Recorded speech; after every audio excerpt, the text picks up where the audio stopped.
Good afternoon, everybody. Thank you very much. Today is Thursday, 27th of March, 2025, time 2 p.m, and today is the Place Scrutiny Committee meeting. Thank you for everybody that's attending. First off, apologies for absence. I don't believe we have any. None? Okay, wonderful. Number 2, declarations of interest. Anybody? No? Okay. If you find we have them, just shout. Thank you. Minutes of previous meetings. Anybody got any thoughts or anything on the minutes from the last meeting? No? We're going great guns. Oh yes, I should say, sorry everybody, but we are flipping the agenda around a little just to make it easy flowing. I hope that's okay. So we've gone to minutes of a previous meeting. Number 4, place work plan programme. Robert, if you would. Thank you, Chair. Just to remind everyone that the next meeting we've got active travel, and we've had all of your suggestions through, which were very welcome, so thank you for that. So we'll be progressing that. The only thing I would say is, Councillor Thomas in particular, I think last time you mentioned that you had a rep in Abergavenny when we were talking about disability engagement, and if you could possibly send that through, and if anyone else has any rep or anyone that they know we'd like to invite, and also to get any members of the public's interactions and suggestions, that'd be really welcome. Anyone for the public open forum or anything like that. And also just to remind everyone, we're still looking at 24th of April, 12 p.m. for the Welsh Water site visits. So we'll update you as that progresses, but that's on the horizon as well. So thank you. Okay, thank you very much. Number 5, Council and Cabinet Planner to note. Any questions? No? Right, okay, moving on. Public open forum. Councillor Strong, you have something for a member of the public, I believe? Thank you, Chair. I've got something to read out from one of the residents of Castle Lodge, who gives his apologies. He was intending to come but couldn't come, and so gave this to me this morning. So I'll read out his things that he's written. I've lived with the Nedden River at the rear of my garden since 1980. The river has not been a problem until the mid-90s with the building of the second Severn Bridge. The problem is the Nedden River runs through a tunnel under the M4 motorway that is protected by a screen which blocks with debris and stops the flow of the river, which causes flooding. The other problem in the 80s was the river was dredged, removing weed and the silt, and now only weeds are removed. There is another danger area. The river runs alongside the old Pill House site that has a concrete recycling business that stores great amounts of aggregate near the river. There is no means of removing spillage if an accident occurs. Countycock Castle is a jewel in the crown for our area. The new walk from the castle to Portskewett Cornfield project and the coastal path is amazing. More and more locals and visitors are using it daily. But in the winter months with the Nedden flooding, it will stop us from using this marvellous facility. One big problem is the new drainage channel that was constructed to remove drainage water from the house building plans for the area running through the country park. With the river level high, areas that were once dry are now flooded. This could be remedied by fitting a non-return flap on the river end of the drainage channel. We must welcome the 100-ish homes being proposed to be built and planned, but you must realise that more water will drain into the Nedden. A redesign or modification of the M4 tunnel screens to make them more labour efficient with more water flow, with an early warning system of high river level and a better river maintenance programme would be welcomed. Thank you.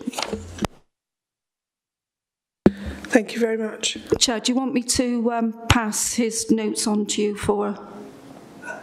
I assume so. Yeah. And then they could be published for everybody to see. Okay, thank you. All right. Anything else to be added to that? No? Okay. All right, in that case, we'll talk about Mr. John T. Pierce.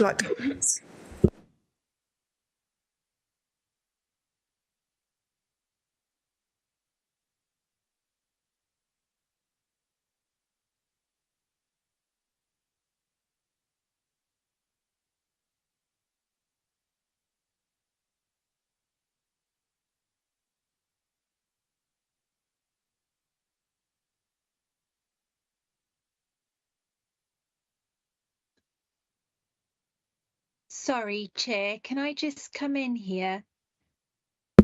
Yes, certainly. After this gentleman has spoken, can we do some introductions just so we know who we've got attending in chamber and online? Do that before the substantive item. Yeah, we'll do that before the substantive items. Okay, That's okay. lovely, All right, thank you.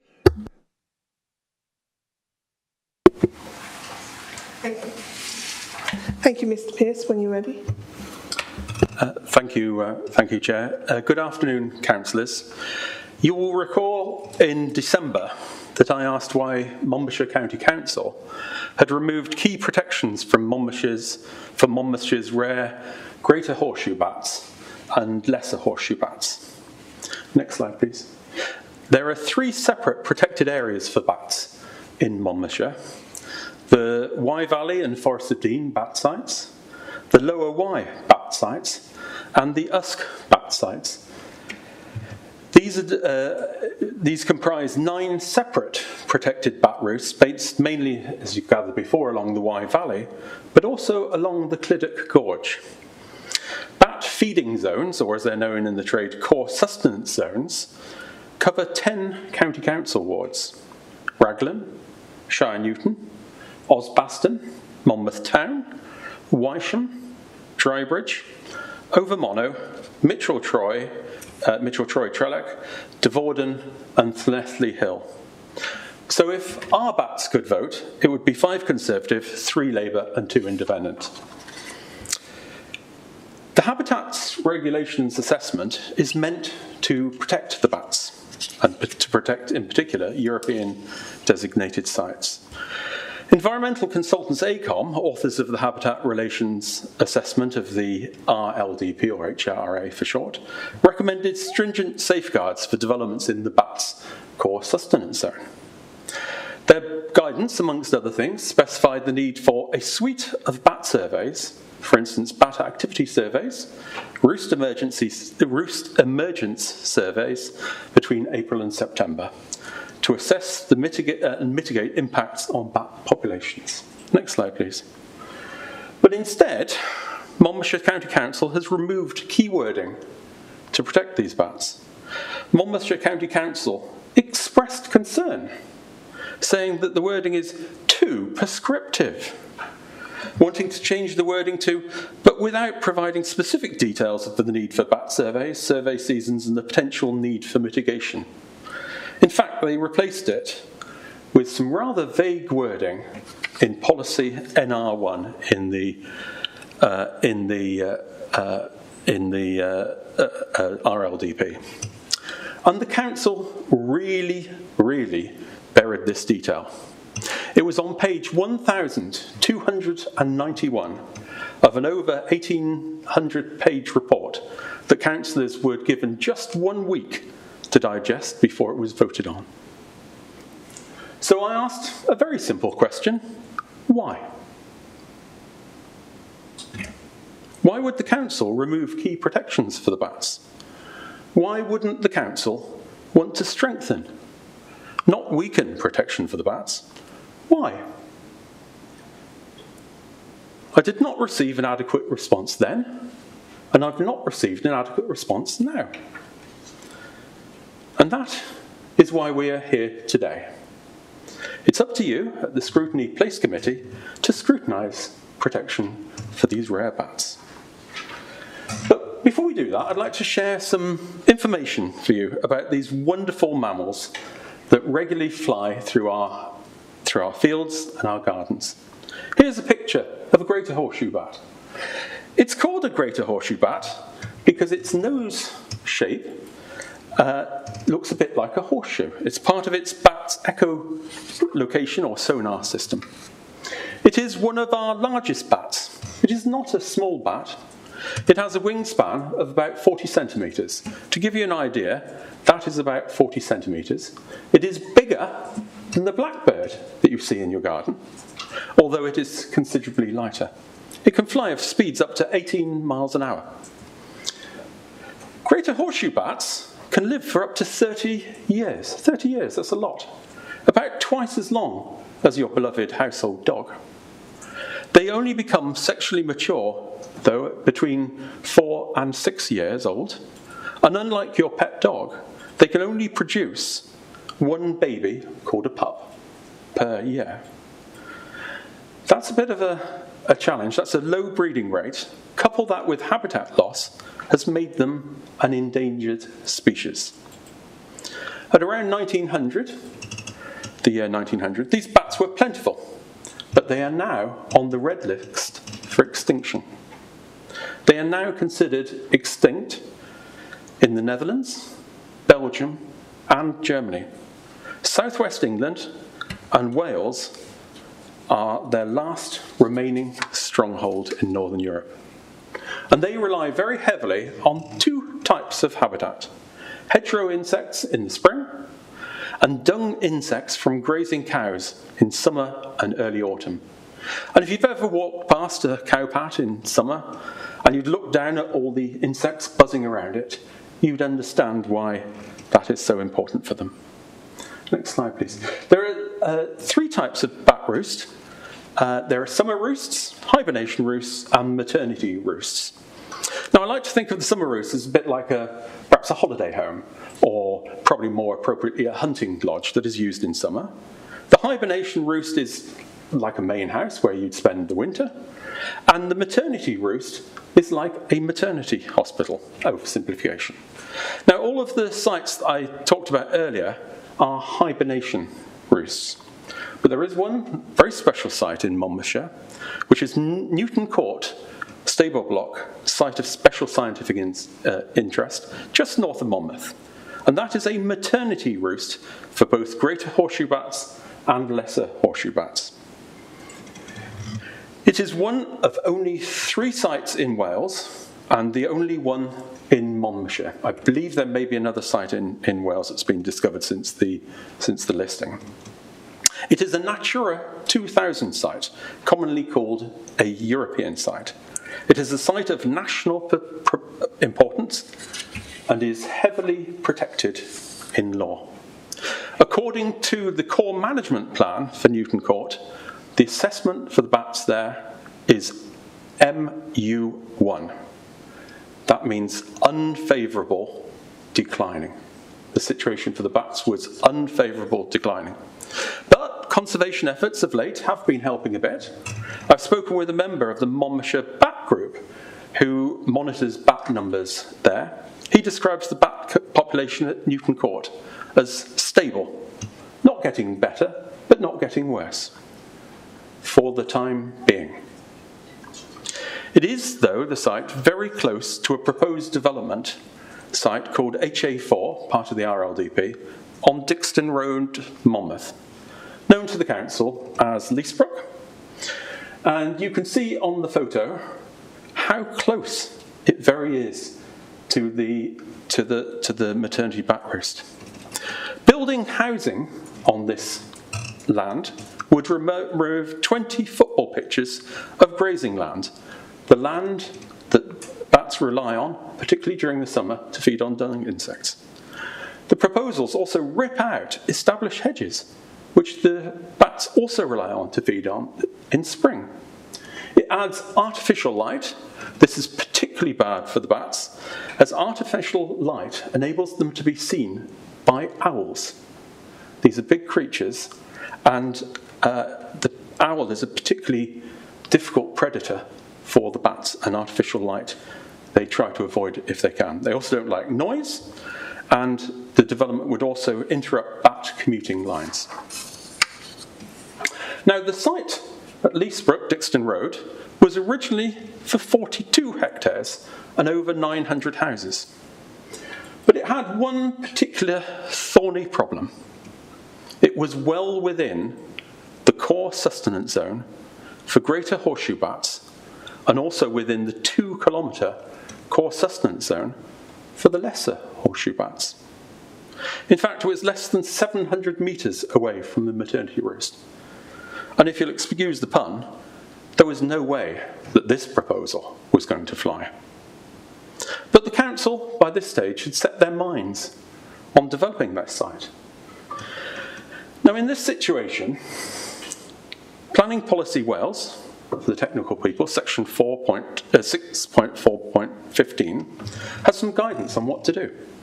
It says, where there may be harmful environmental effects, planning authorities will need to be satisfied that any reasonable alternative sites that will result in less harm, and no harm, or benefit have been fully considered. So, if you were to do the sensible thing, you would have selected a preferred site outside of the core sustenance zone, just like the site that we keep on highlighting, CS0274, which is on the Wannistow Road in Monmouth. This site is outside of the core sustenance zone and would create no significant harm to the bats.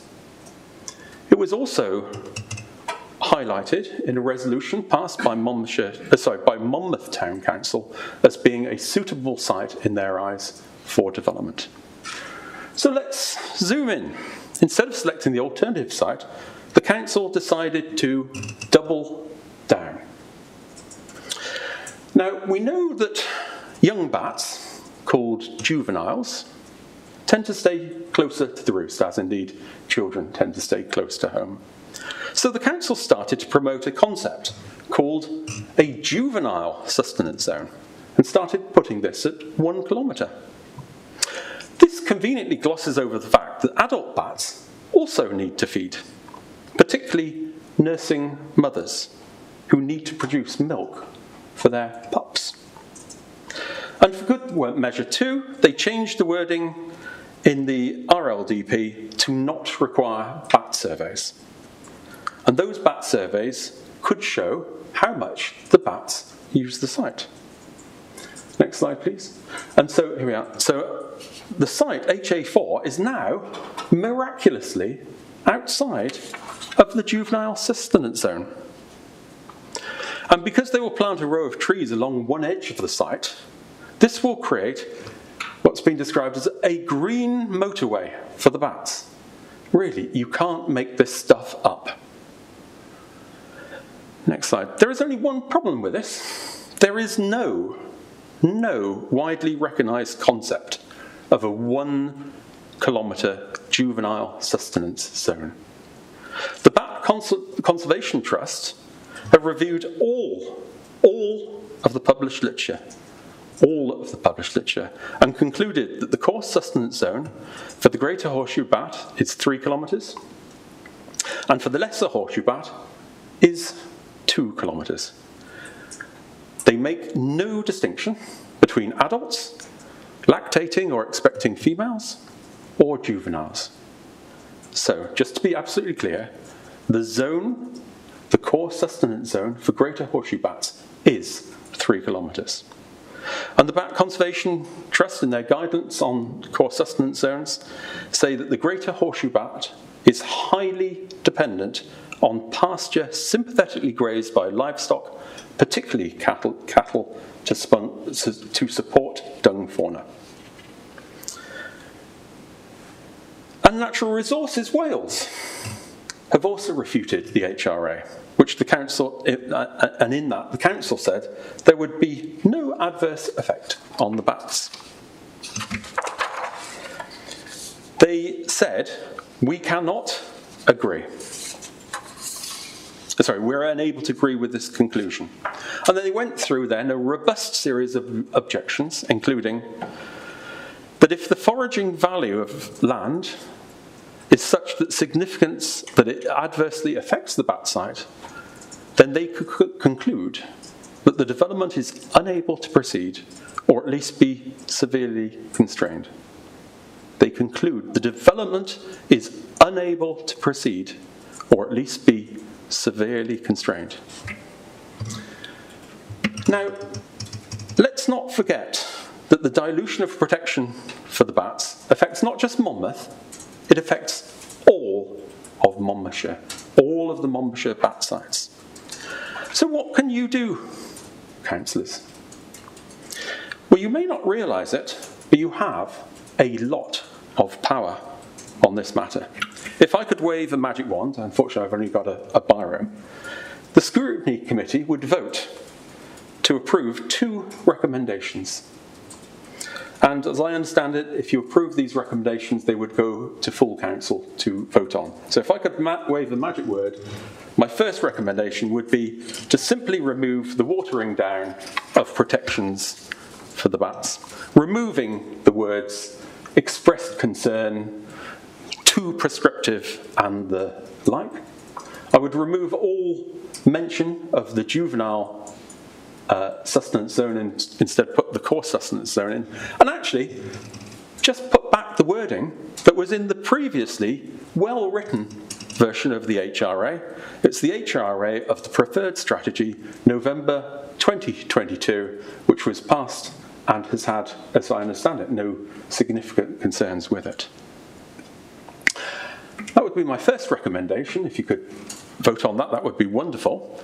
And the second one would be to add in some simple wording into the HRA and into policy NR1, natural environment, of the RLDP. And that would be, this was inspired by the Forest of Dean District Council, which, while Monmouthshire was removing protections, they were strengthening their protections. And so the wording I would propose is, if a development site of over 10 houses is located within a core sustenance zone, the developer will need to prove that there will be no adverse effect on the bats during the construction or afterwards. And just for the avoidance of doubt, the core sustenance zone is 3 kilometres for the greater horseshoe bat or 2 kilometres for the lesser horseshoe bats. And this proof would need to be signed off by Natural Resources Wales and a local wildlife trust, headquarters within 50 miles of the Monmouthshire border. And add in a further sentence, if there is an adverse effect on the bats, development cannot proceed. I personally think this is a very reasonable phrase and would really help to ensure protection of the bats. The fate of these wonderful bats, councillors, is in your hand.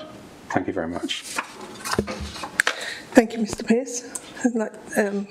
Questions on? Sorry, just go. Yeah, no, if you'd leave, thank you. Go up to the top. Thank you very much. Okay.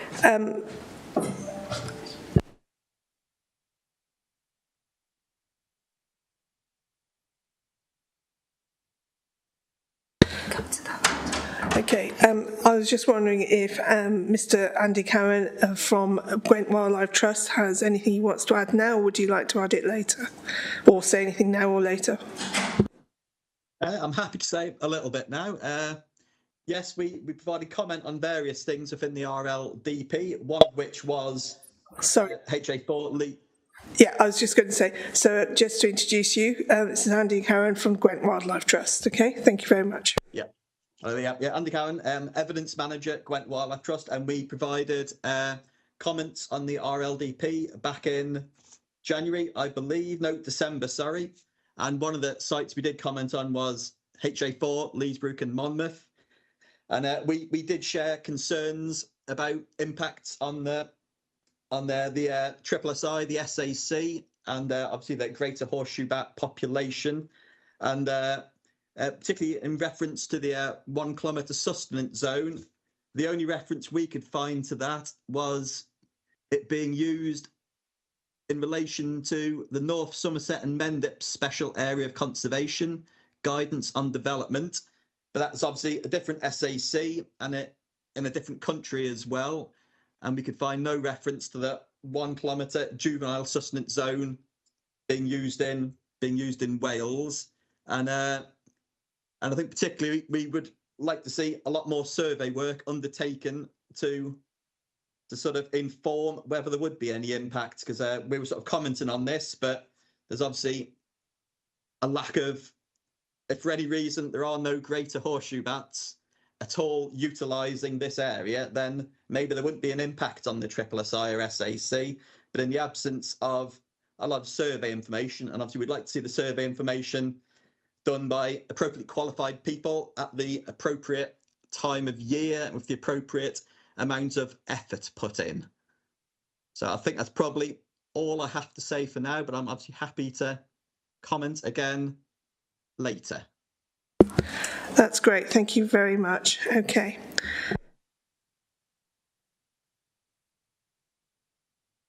Okay, thank you very much. So we'll go on to we'll come back, we will revisit any of this in the substantive item later, so please stay with us if you wish to talk about that. The next item is about the Nedden, and we pass to Robert to introduce, but we have a gentleman from NRW to visit us, and he's online.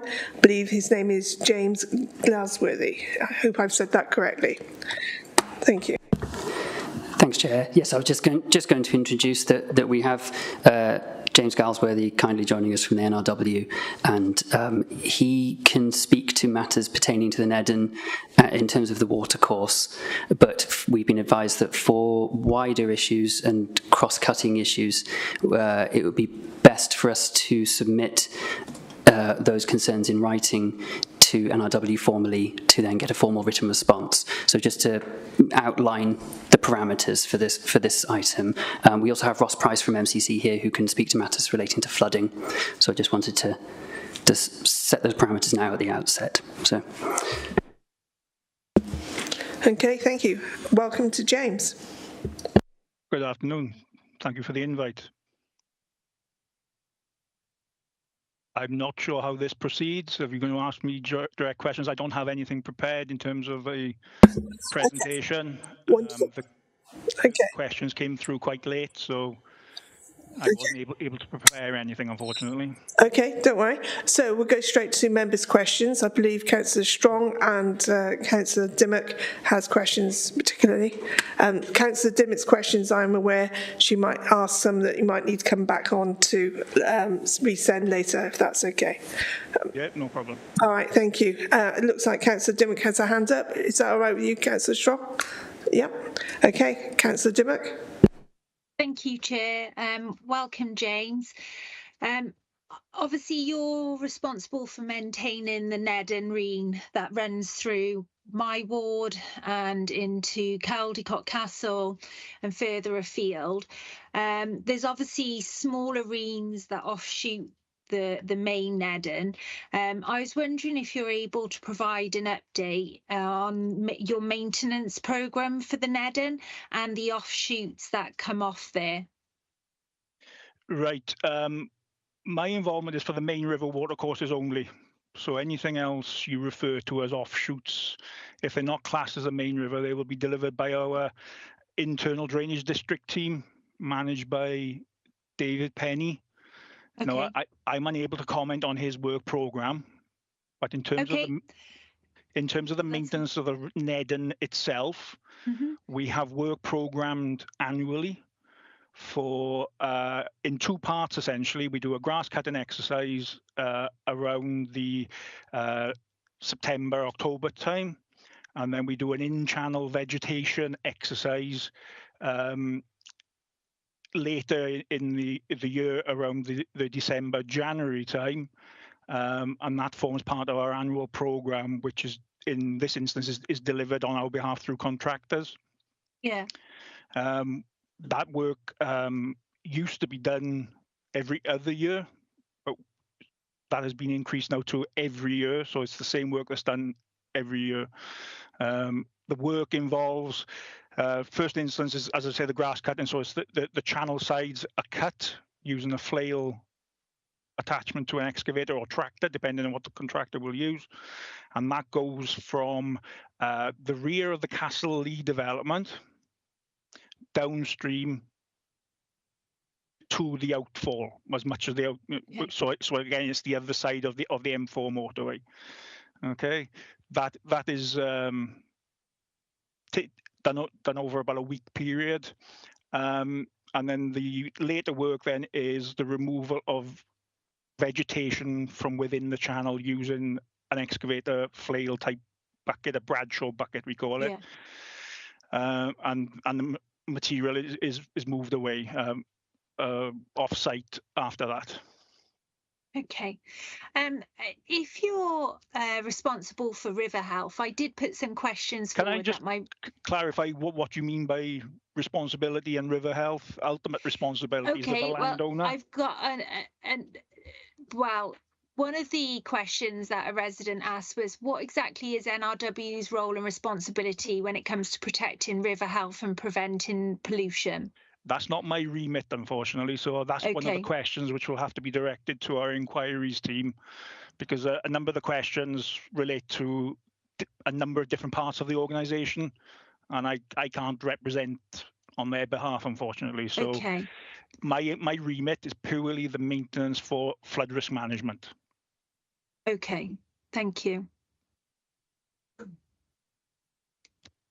Okay, thank you. Councillor Strong. I submitted 4 questions, and I'm not sure whether they also go past your remit, because one of them was relating to the current health of the Nedden from Cowent Brook through the Castle Grounds and out into the Severn. But that might actually, and I think we've had a written answer about that. So can I just read out the 4 questions that I submitted, and then you can tell me, which bits will be relevant to your responsibility. So how effective do you think the current maintenance programme is to prevent further flooding? And you've obviously given some details of the current schedule, but what are the risks of this current level of maintenance? I mean, I walk along there regularly from the Mytel end of the Nedden out towards the Pill. We've had, at the beginning of the meeting, we had concerns from a local resident that actually lives along Castle Lodge, so that his house was flooded in the past. We've had considerable flooding on the trading estate because of the lack of maintenance, and obviously that was to do with the, I can't remember what it's called, the trash gates at the bottom end. My other question is, how effective do you think the relationships between yourselves, NRW, MCC and English Highways? This obviously seemed to be a factor with the trash gate and the impact for local businesses. And I'm trying to understand NRW's responsibility they have for maintaining rivers on property owned either by Monmouthshire County Council or private landowners. And I'm interested in how the Nedden is managed through the country park, because I know that several MCC officers have expressed to me their concern that previously there was some sort of digging out of silt and whatever in the middle of the river, and that isn't happening. So I wonder, of the questions that I've just asked, which you're responsible, and if you could give me some feedback, please. Thank you. Okay. If I can start with the 4th question on your list to start with, can I explain the responsibility for maintaining the rivers? In general terms, the responsibility for the maintenance of all watercourses rests with the landowner. Okay, so where it passes through Monmouthshire Council's land, they will be the riparian owner. Natural Resources Wales, as the risk management authority for main river watercourses and flooding from main river watercourses, has permissive powers that allows us to undertake work on land irrespective of the owner. Okay, or whoever the owner may be. We have powers of entry, we have powers where we can go in through agreement and and along those lines. But I'll reiterate the point, permissive. There is no duty on us to do any work on any watercourse, main river or ordinary watercourse, unless there's perceived to be a significant flood risk issue associated with it. Okay. Now, the problem always with this is, to the individual property owner who is getting flooded, the risk is significant. But to a risk management authority where it's one property or two properties, it is difficult in many cases to justify doing works in areas to protect those limited numbers of properties. Okay, so that's where responsibility is. And so it's not responsibility in terms of what most people believe is responsibility. It is an ability to do works where there is considered to be a significant flood risk. Okay. Can I just come back on that, Chair? The last time there was significant flooding, and this was to do with the trash gate, and lots of different sort of things came together to. It wasn't just one or two properties. It was huge. It was hugely impactful on businesses on that trading estate. So I don't think we can actually say it's just one or two houses. It's actually a real risk. And for those businesses who can no longer get insurance or provide, jobs for local people, I think we need to recognise that. And I've only been an elected councillor for 3 years, but I do see a significant improvement in the maintenance of the Nedden through that trading estate down to the Pill. I think something has happened, and obviously you've said rather than it being every 2 years, it's annual sort of maintenance, and I thank you and NRW for that. But I think we also need to be, mindful and watchful of what's going on.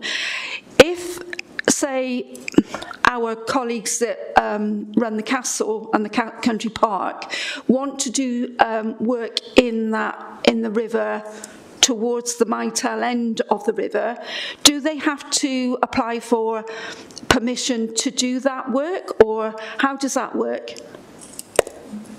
Any work in the main river watercourse is possible. It would require a flood risk activity permit. Okay, now I don't know the Mytel end as you're describing it, so I'm not sure whether it is within the council's ownership at that point. But I'd be surprised if the council decided they were going to do works on land which was outside their ownership.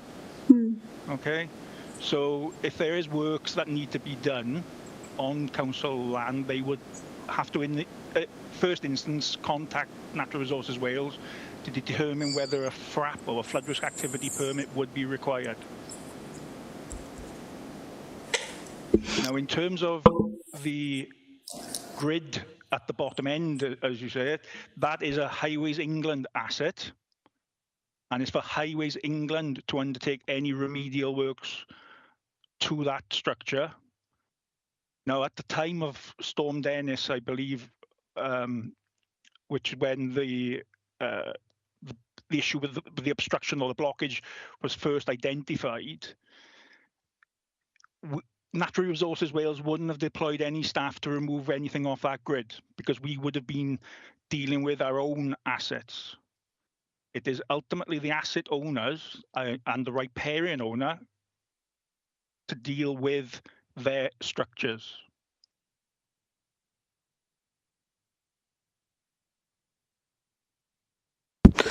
Thank you. I think that's part of the issue for me, is actually getting people around the table to actually work out how the risk is managed. And I know that we've got one of our MCC officers in front of me that can obviously sort of enlighten us as to that as well. And considerable work has been done, and I know that trash gate is now kept clear, whereas there was sort of years and years where stuff was sort of being piled up and it was an issue. So I think it's NLW, it's English Highways, and obviously through MCC land, it's MCC responsibility, but it's how we get all of those people around the table to actually work out who does what. So thank you. Thank you, Chair. Okay, thank you. Thank you very much. Now, thank you, James, for coming. You're amazing to attend as a welcome guest, and I really need to tell everybody they come by their own, they're not forced to come, they're asked to come. So I really do appreciate that. So thank you very much indeed. I hope we didn't put you through the ringer too much. You're welcome to stay and answer questions or listen to what one of our officers has to say in case you wish to come back.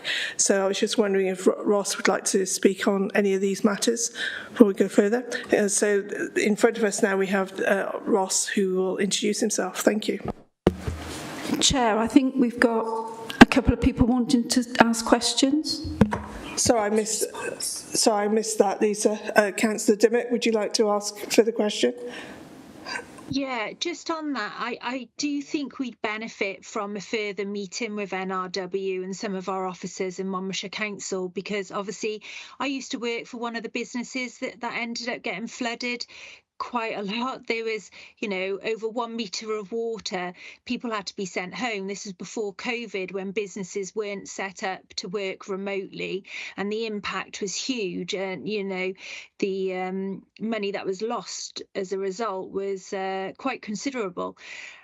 Also, I used to be a ward member for Endy, where there was a number of houses that were flooded due to the Nedden that runs up through Mega, and that land is public land, so I would like to understand whose responsibility that would be, because obviously the industrial estate that Jackie's been referring to, that land is not privately owned by anyone, so it doesn't belong to a farmer to maintain. And then obviously the properties that back on to the Reens that run through Mega are also not privately owned. So I would welcome a separate meeting. I appreciate James is unable to answer anything today, but I do think we need to establish who is responsible for this.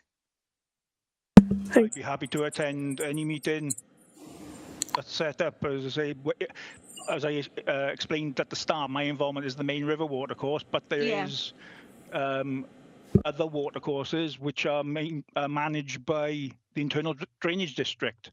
Yeah. So any meeting would need to have David Penny as the IDD engineer involved in order to discuss what their involvement with this is. Okay. Can we? Yes. This happens. Thank you. I think it sounds like a great item to go to a forward planning and to arrange a meeting. Before I bring our officer in, Councillor Brown would like to ask a question, please. Yes, thank you, Chair. Yeah, and I appreciate that for you coming along, James, from NRW. And you've mentioned that it's not your remit because you deal with the flooding aspect in relation to the river health. But I do think the two things are actually related, because obviously if premises, houses or businesses become flooded and the river is polluted by sewage discharge, then it does have an impact on both residents and businesses in terms of the health and safety side. Just from my perspective, from my ward, in the Place Committee on the 5th of December, we had the Welsh Water here in relation to the fact that many of the villages in my ward have a main sewage pipe that isn't fit for purpose. And what happens is that it works during dry weather, but when there's wet weather, because there is a number of combined sewers, then effectively the sewage comes out of the manhole covers in a field which are protected by bales of hay. But when the field floods, then there's a risk of the mountain brook being polluted by sewage discharge. And I understand that the mountain brook connects to the Nedden.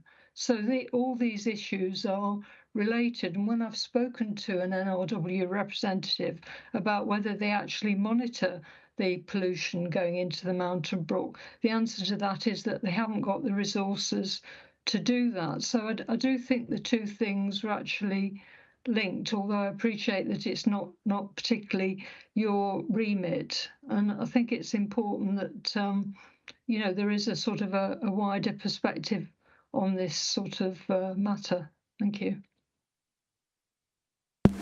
Okay, thank you. Is there anything you wish to come back with there, James? Sorry. No, other than my involvement with the Ned and Brook goes back many years. And I've had site meetings with Welsh Water, I've had site meetings with our environmental management teams in the past where we've talked about issues with the sewer system in the area and how it doesn't drain effectively because for a number of reasons, the outfalls are not effective or they're not flapped, which allows water to get back into them. But these are ultimately, as far as we're concerned, third-party assets. They are Welsh Water's assets. And so any activity that needs to be done to ensure that pollution is minimised is for Welsh Water to lead on. Yes, we are an organisation which can take action against organisations that pollute.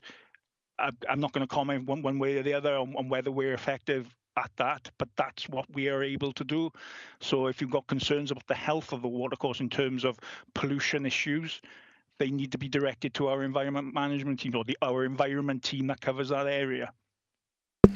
Yeah, I think that's useful to know. I think obviously there is a concern, for example, in my particular area, there is an agreement between Welsh Water and NRW that actually minimises the number of sewage discharges there are, so that on that one line they treat it as one discharge rather than several discharges, and I think that actually minimises the number of issues. And I was a bit concerned to hear about that because obviously you have tables in terms of monitoring of the number of sewage discharges that you have every year, and to actually have an agreement on minimising that, I don't think is very, very satisfactory. But obviously that's not an area that you deal with. But thank you for your attendance anyway. Yeah, I'm unable to comment on that. That is outside my remit, unfortunately. Okay, thank you. Okay, thank you. So now over to the officer, Ross Price, please. Thank you. Sorry about that, Ross. Okay, thank you, Chair. Good afternoon, everybody. For those who don't know me, Ross Price. I'm a project engineer and flood risk manager within the Highways and Flood Risk Management team. Just going back to Councillor Strong's questions, I think we've established now the roles and responsibilities of the various sections of the Nethen. I know we've had various meetings about that in the past and discussions. Just going back to the flood events of February 2020, Storm Dennis and then Storm Jorge. Following that flood event, as the lead local flood authority, we produced what's called a Section 19 flood report. So that's a statutory duty on us as lead local flood authority to produce those reports following significant flood events.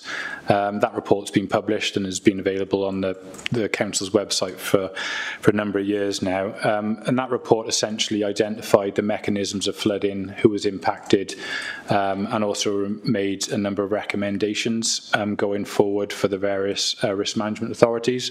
And a lot of those recommendations centred around the maintenance of various sections of the Nethen and assets as well.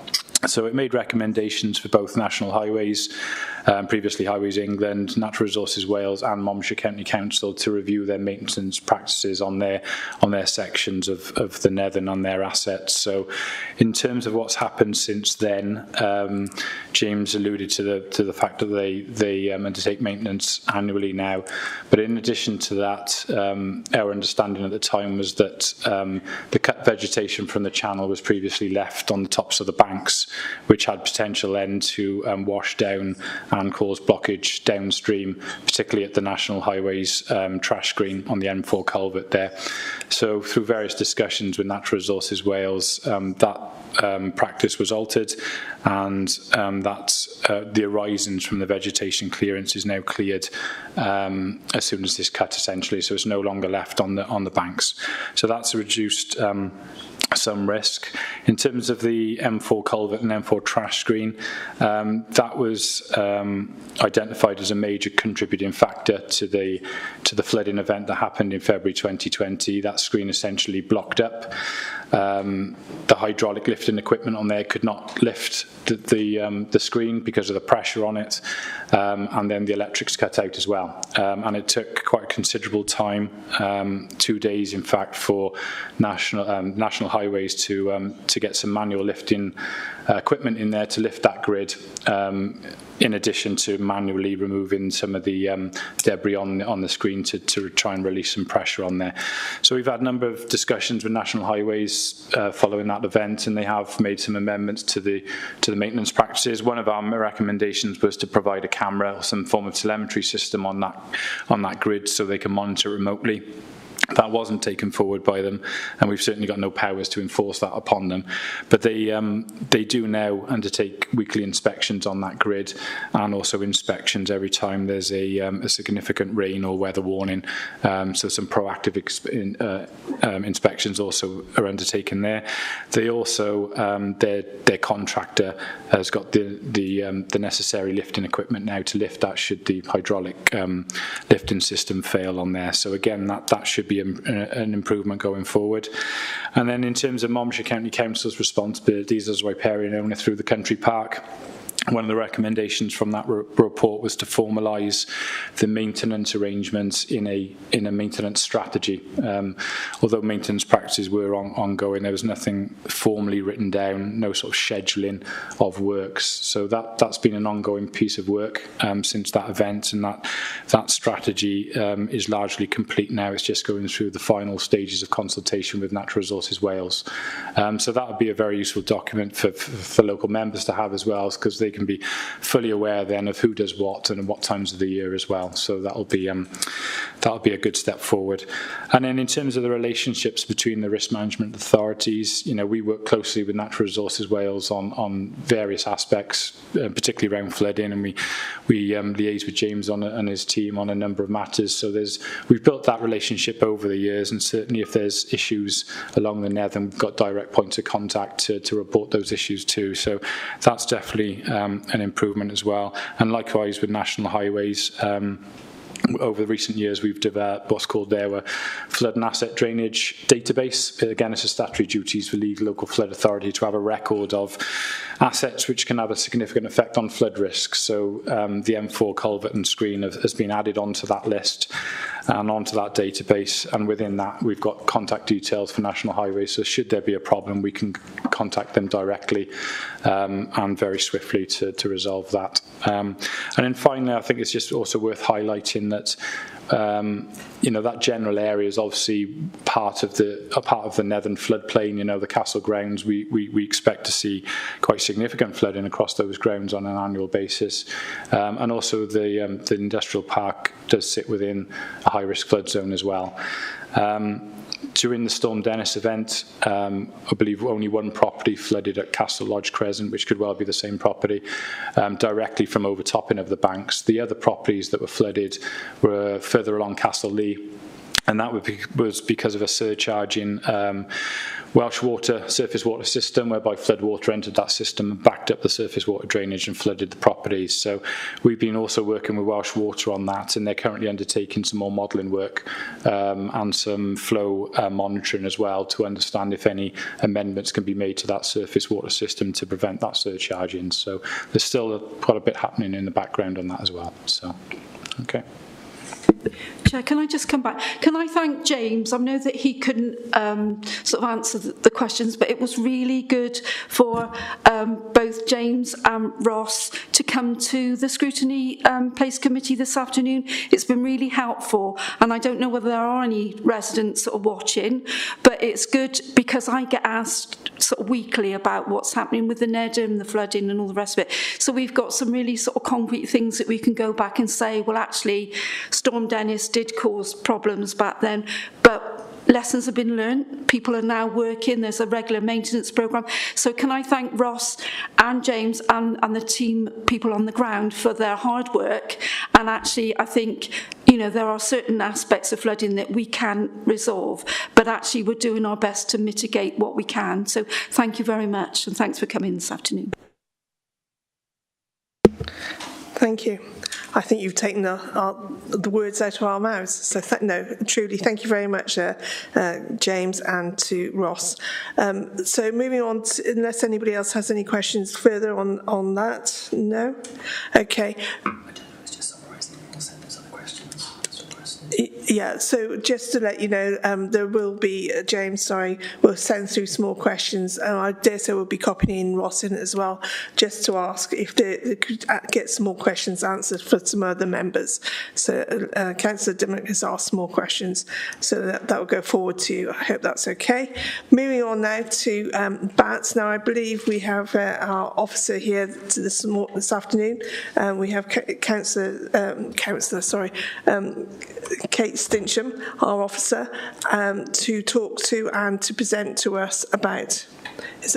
Beg your pardon. It's Craig O'Connor's going to do it. So there you go. So if that's okay, if you'd like to introduce yourselves as you go forward, thank you very much. Thank you, Chair, and good afternoon, members. For people who don't know me online, it's Craig O'Connor, Interim Chief Officer for Police.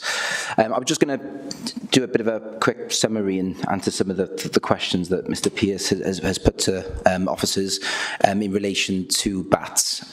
Before I hand over to my colleague, Stage Kincham, who's going to run through a few slides just to elaborate on some of the points.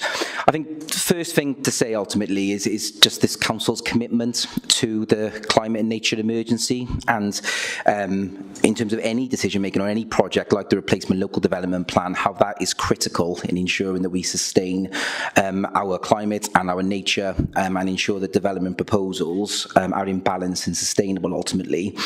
I think the first thing to say, and this is one of those points that has been made, is that Monmouthshire County Council is removing protection for bats. That is simply not the case.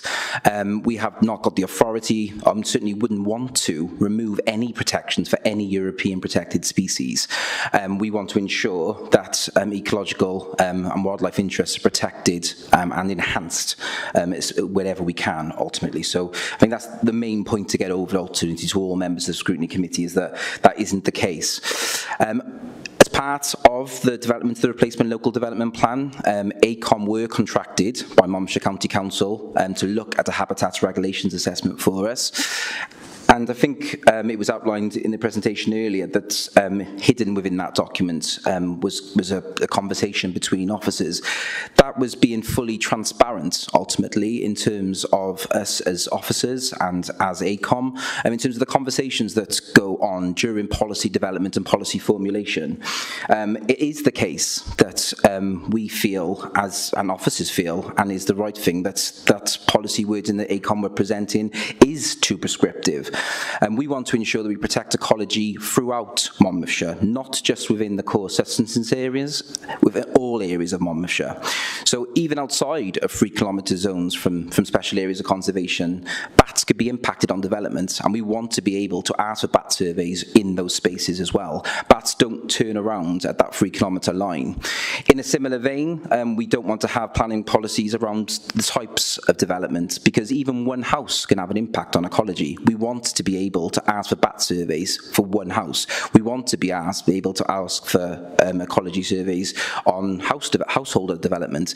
It needs to be that level of looking at context, looking at the development type, and enable us to have that. If we were too prescriptive in the policy, it might mean that we're having an unintended consequence by not protecting ecology in other areas. So in terms of it being too prescriptive, the NR1 policy enables that flexibility and adaptability to ask for ecology surveys across development types, across Monmouthshire, in all those different contexts. Ultimately, Kate Stinchcombe will now run through with you in a moment some of the detail with regards to how we look at bat surveys, and in particular with regards to the Monmouth site, how this site has been developed to be in the replacement local development plan. But just to reassure members, as members know, ultimately, the replacement local development plan is going through a detailed process, and we've gone out on a detailed planning consultation. We're now reflecting on all of the comments that have been received in relation to that consultation, and part of that is included with Natural Resources Wales' comments. They They have raised some concerns with regards to the habitats regulations assessments, and we have had subsequent meetings to address their concerns. This is around the methodology around the habitats regulations assessments, not necessarily the conclusion. It's about us as a council showing the workings and the methodology that sit behind the decision for that site to be included within that plan. And that information will be shared with members when the replacement local development plan comes back into full council. If council do decide to forward the replacement local development plan to Welsh Government, it will then go forward to an independent planning inspector who will completely look and examine the plan, reviewing the habitats regulations assessment, reviewing all of the information that's been submitted in relation to the site, and making an informed decision and a balanced judgment as to whether that development is acceptable or not. So I can assure members that ecology is certainly front and foremost in terms of that decision making, and will be a key material planning consideration. I just wanted to give that bit of an overview ultimately in terms of the process that the replacement local development plan is going through, and just a comment on the fact that Monmouthshire certainly hasn't removed any protection for European species. That is heavily woven into case law, into legislation, into national planning policy, and it also more rigorously in our replacement local development plan as well. So Kate, if I just pass over to Kate Stinchcombe, a chair, if that's okay, and she'll be able to run through the slides and just to give members a bit more information in terms of some of the queries that have been raised in the presentation today. Thank you very much. Thank Over you, to you, Chair. Kate. Thanks. Just to introduce myself then, I'm Kate Stinchcombe. I'm the Nature Recovery and Land Use Manager in the Green Infrastructure team at Monmouthshire County Council. I'd just like to say thank you to Andy for joining us online, and thank you as well to Mr. Pearce for joining us as well. And I'm genuinely pleased with your interest in the horseshoe bats at Monmouth, because residents caring about nature makes a difference. I too have an interest that actually extends beyond my day job. I don't think we'd call it a declaration of interest, but I personally have over 20 years experience of carrying out bat work as a volunteer, and so I have thought very carefully about the implications of this, because I have that special interest too. So I'm just going to share my presentation. Where's it gone? Present.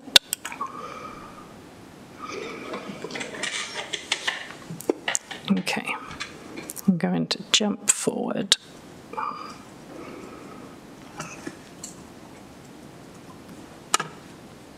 Here we go.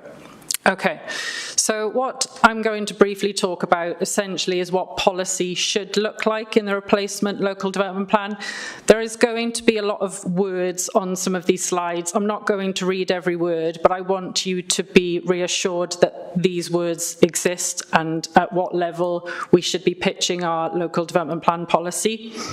So this is an extract from the development plans manual, which essentially this extract, in short, you can see the last sentence in bold, that an LDP should be succinct and clear, and essentially it shouldn't repeat national policy and legislation. So that's the guidance that we follow in preparation of the plan. When it comes to protected sites then, the national policy sits in Planning Policy Wales, as Mr Pearce already mentioned in Chapter 6, and there's a section on SSSIs and the Natura 2000 sites, and we also have a technical advice note as well for nature conservation and planning, so that's where it fundamentally sits. In our local development plan, section 10.10, we've got nature, recovery and geodiversity. This essentially sets out what we mean when referring to protected sites and lists the local non-statutory designations that are covered by our policies. The RLDP goes on then in much more detail to give a narrative around the statutory sites. This isn't policy because it refers to existing national policy and legislation, and as the guidance says, we must avoid policy duplication. It clarifies what we will do in terms of process relating to protected sites. So I wanted to have a closer look at the policy wording that was recommended by ACOM and break down why we think it's not appropriate for our plan. So the first section repeats the requirements of national policy and legislation to provide evidence. So we don't need to do that in the policy. Because it exists at national level, and we have a duty under the habitats regulations to get that information in when we're making a decision. It also suggests that this information would only be necessary when the application is within a core sustenance zone, and as Craig mentioned, we need flexibility to be able to ask for that information elsewhere, and that's where the too restrictive comment was applied, and it was me, hands up, that I said that the policy was too restrictive as it was, because I didn't want it to just be restricted to this location, this defined area. The second part of the policy then, I think this is highly prescriptive, and it's comparable to the sort of level of information that we would sort of identify as needed at a pre-application. Again, it's specific survey requirements are best informed by the latest peer-reviewed guidance, and if we wanted to, supplementary planning guidance. Take the example of sites that are potentially near hibernation sites. Survey between April and September is no good for those sites. We need to be able to ask for survey during the winter for those sites to understand how the bats use the habitat immediately outside the hibernation routes during that period. And then the end of the policy refers again to the HRA process, which again is a duplication of national policy. So the scale and complexity, essentially, of the policy wording suggested by ACOM in the replacement LDP HABS regs assessment is a notable departure from the approach to policy development for other aspects of the RLDP, including other protected sites. So, for example, you wouldn't, if you wanted to secure a traffic assessment for a specific development, you wouldn't put the methodology of that traffic assessment in your RLDP. That would come either through national guidance or through supplementary planning guidance. I also asked my colleagues across Wales how they deal with this level of policy wording, and it seems to be a departure from what other local authorities do as well, with a really good example being Flintshire, who have Great Crested Newt SACs near their developable areas, and whilst they acknowledge the site in their plan, they then use supplementary planning guidance because they find that provides them with the flexibility that they need. So there were a couple of other areas that I thought needed addressing. One is around the 3-kilometre core sustenance zone. There are 6 candidate sites in the deposit RLDP within core sustenance zones of the BAT sites SAC, and the HRA and an emerging addendum, which I think Craig will mention a little more about, provide more narrative on this and the allocation of the candidate sites in relation to those zones particularly. And considering the availability of foraging land in the batscape, which I'll come on to show in some maps in a moment. So why do we then refer to the 1-kilometre juvenile sustenance zone? Well, Andy is right, it comes from the North Somerset planning guidance, which was one of the first planning guidance, adopted supplementary planning guidance for BAT site SACs in the UK. So it's one we've referred to, and it's what the Forest of Dean one was built upon as well. It's based on the best available data from radio tracking juvenile bats. Radio tracking juvenile bats is potentially controversial because you're putting a radio tracker on a very young bat that possibly could be affected by having a radio a radio tag on it. So maybe Bat Conservation Trust don't use the reference to juvenile sustenance zone on the basis that there isn't that much evidence in comparison. However, I think it will continue to be an important zone for us in the MCC planning area, because we do have other sites that are within juvenile sustenance zones of maternity roosts that we need to be very careful about how we treat those sites during the planning process. So I think it's something that we will continue to use. And there was some data from 2004 specifically for this juvenile sustenance zone around Newton Court as well. I think they radio tracked one juvenile in 2004, so it's useful to have that reference. It's not about not considering the core sustenance zone, it's actually about drilling down and thinking more specifically about this site. So we thought it would be useful to show what the sustenance zones look like if you take them purely on a radius basis.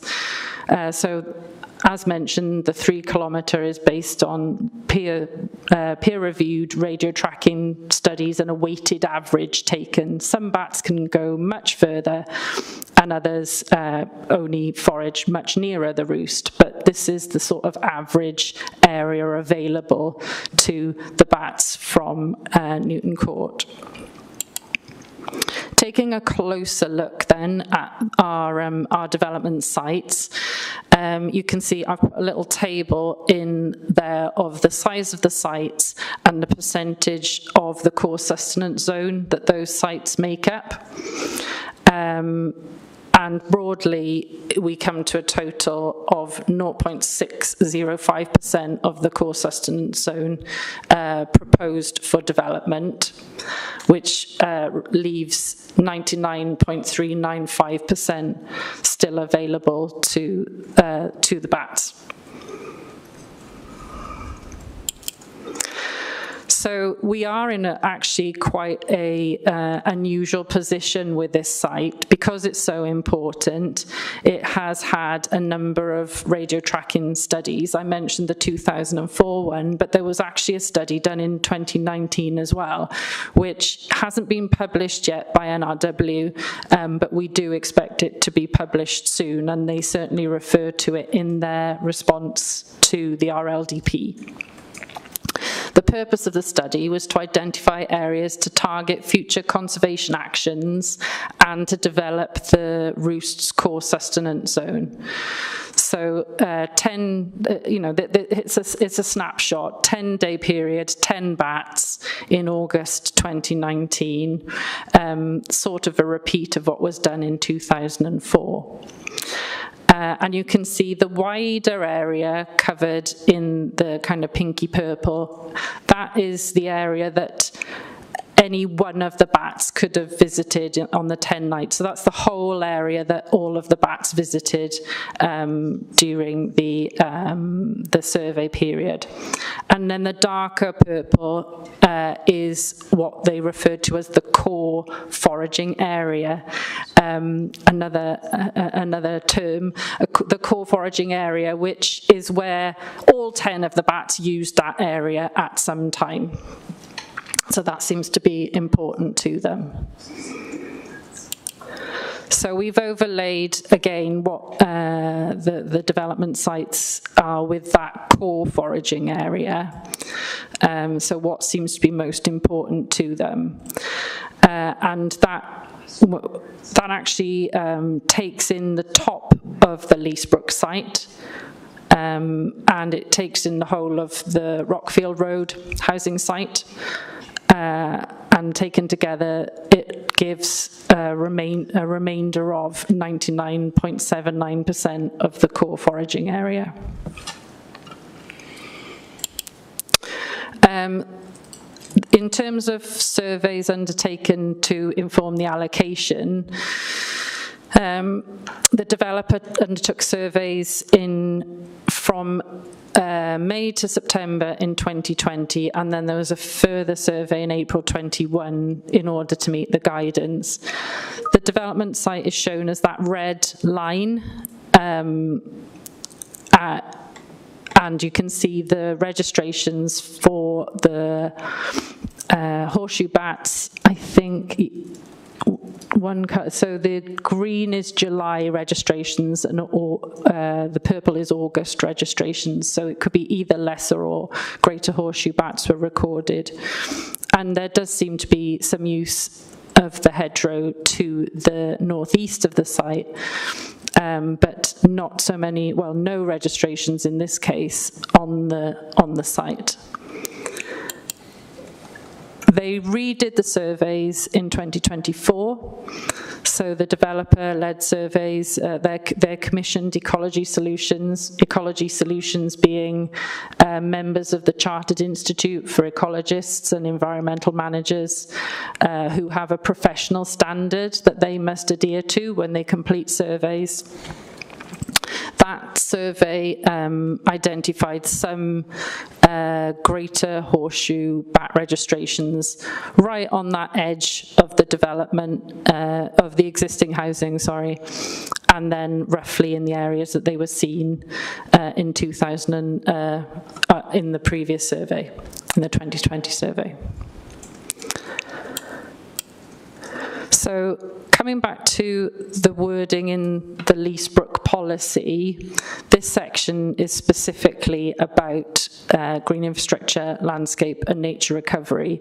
And there has been some criticism that we've referred to the sustenance zone for juveniles and not the core sustenance zone, which either is relevant, really. It could say either, it could say both, because the proposals are to essentially create robust green infrastructure and ensure that there is woodland buffer planting along that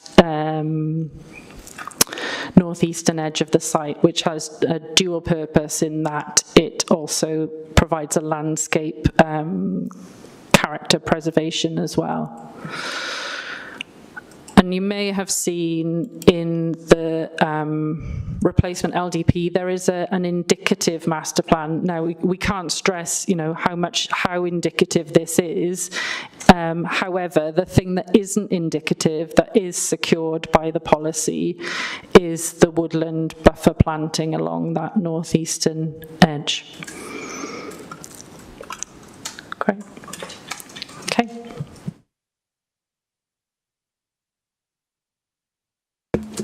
Thank you very much, Kate. I believe Craig would like to take over a bit now. I wasn't going to, Chair, but I'm happy to. I'll just speak. Sorry, I will speak about the addendum. Sorry, that Kate mentioned. Thank you, Chair. Yes, so in response, members, to Natural Resources Wales's comments that were talked about earlier by Mr. Pearce, we have gone away and asked ACOM to do some additional work in terms of showing the methodology in relation to the Habitats Regulations Assessment to alleviate those concerns that NRW have raised. So that information will come back to all members in full council when the LDP does come back. And we'll also be looking to sign a statement of common ground with Natural Resources Wales to clarify all those points and to ensure that they are satisfied prior to submitting the LDP to Welsh Government for public examination. So to give members that reassurance that the concerns that NRW have been raised are being looked at, are being reviewed, and all that will be coming back to members in due course as part of the LDP process. Okay, thank you very much. Okay, it's open to questions now, I believe. So, anybody has any questions, please raise their hands.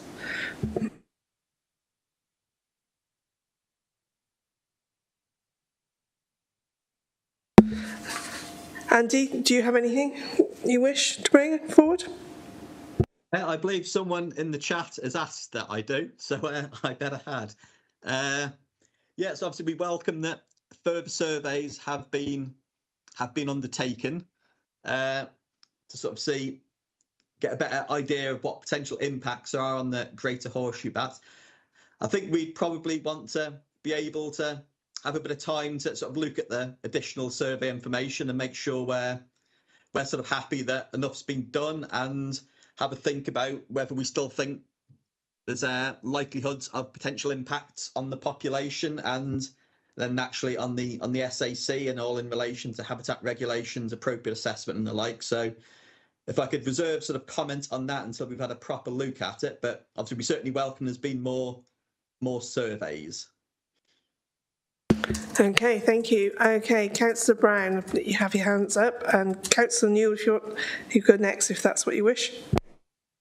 Thank you, Chair. Could I ask a question, please, Chair, through the chair? Hello, Chair. Okay, Councillor Newell, you go first then, sorry. I do beg your pardon. I thought you said Councillor Newell first. I beg your pardon, Chair.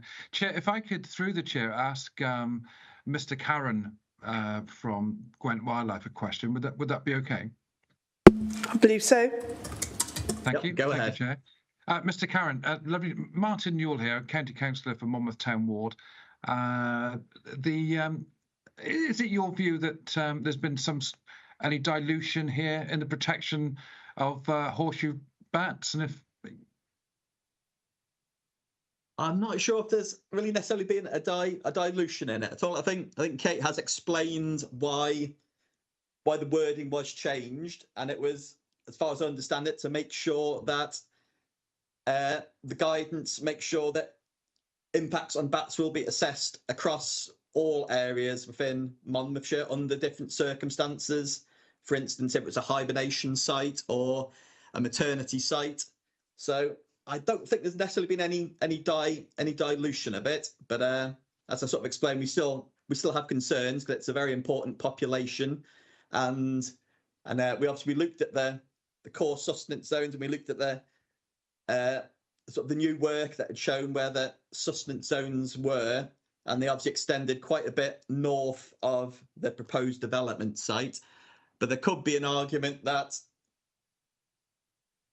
the areas within the core sustenance zone that are nearest to the maternity roost may be used more frequently.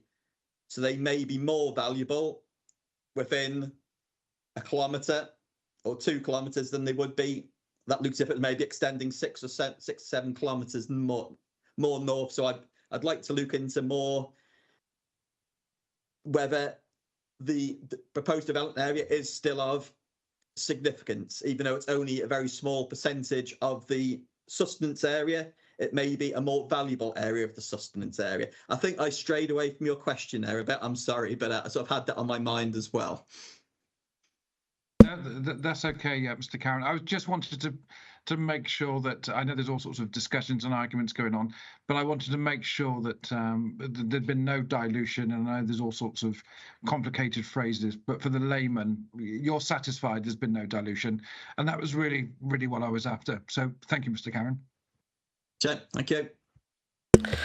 Councillor Brown.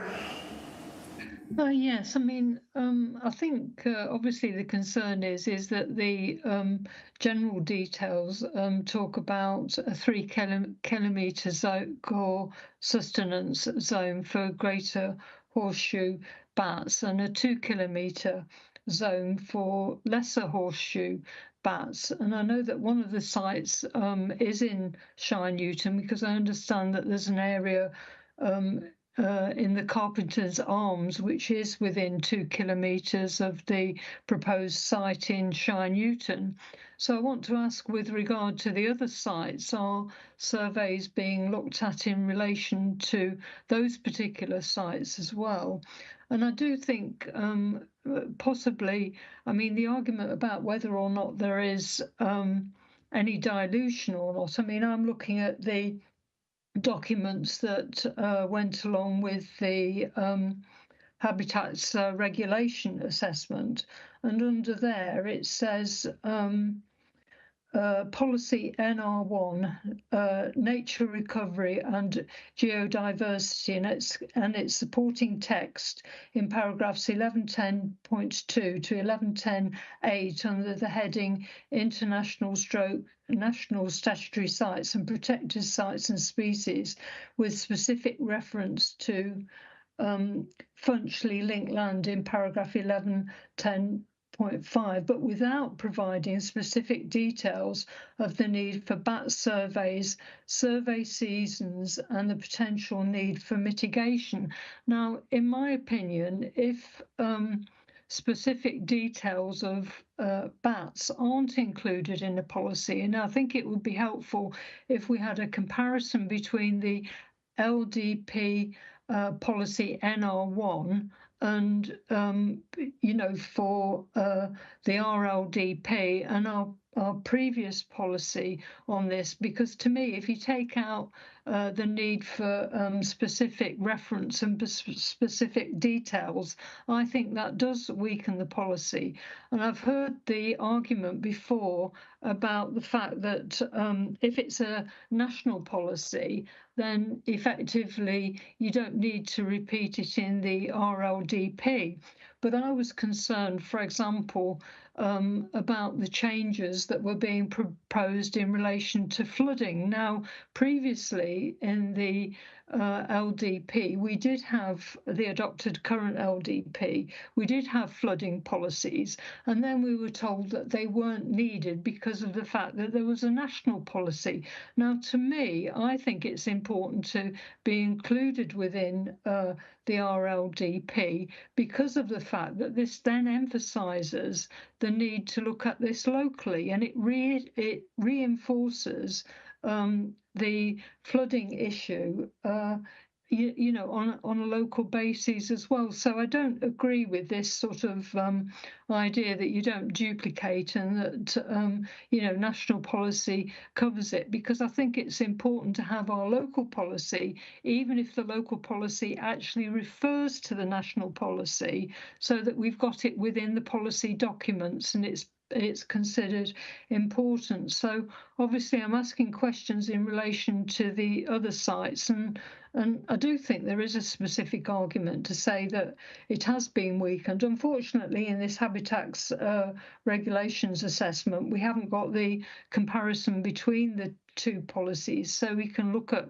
whether the wording has been weakened. But I did notice myself, when I responded to the RLDP, I did actually spend an awful long time on it, and I went through individual policies, and I noticed that in relation to, my general impression was that in comparison between the adopted LDP that we've got at the moment and the proposed RLDP, in various different policies, there was a general weakening of the wording and the protections available. So it doesn't surprise me that there's an argument about dilution and the lack of detail, because I noted that on a number of other policies, and I suggested additional wording in a number of policies to actually strengthen it, and so that we had the similar protections, not necessarily in relation to bats, but in relation to other things that we have in the current LDP, which seem to be overridden by the idea of the priority of development over protection.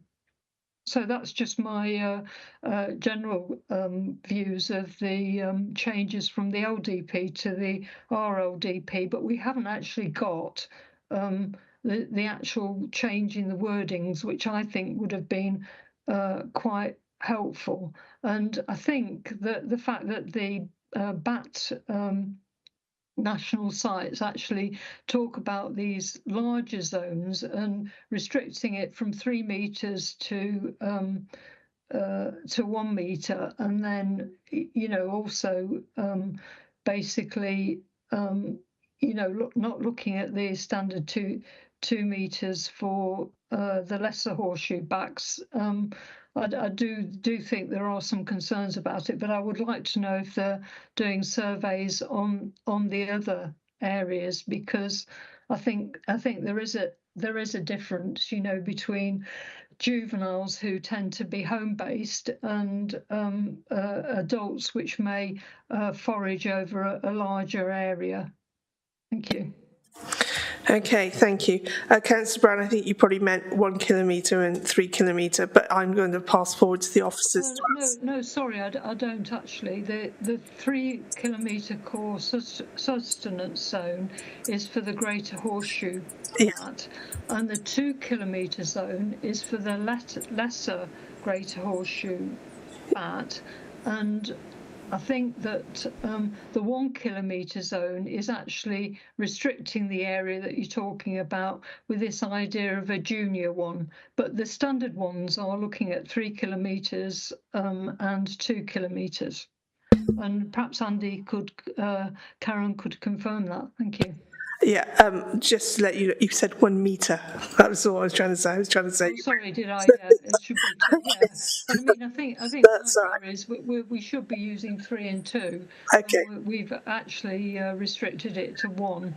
Okay, so I'll just let the officers come in first, and then and I noticed that Andy Cowan's got his hand up as well. So we'll let the officers first. Andy has now put his hand down. I was just going to try to clarify it. It was metres getting mentioned, and it obviously should have been kilometres, but I think we all know that what was being said there. That's all I was going to jump in on. Oh, yeah, sorry, kilometres, yeah.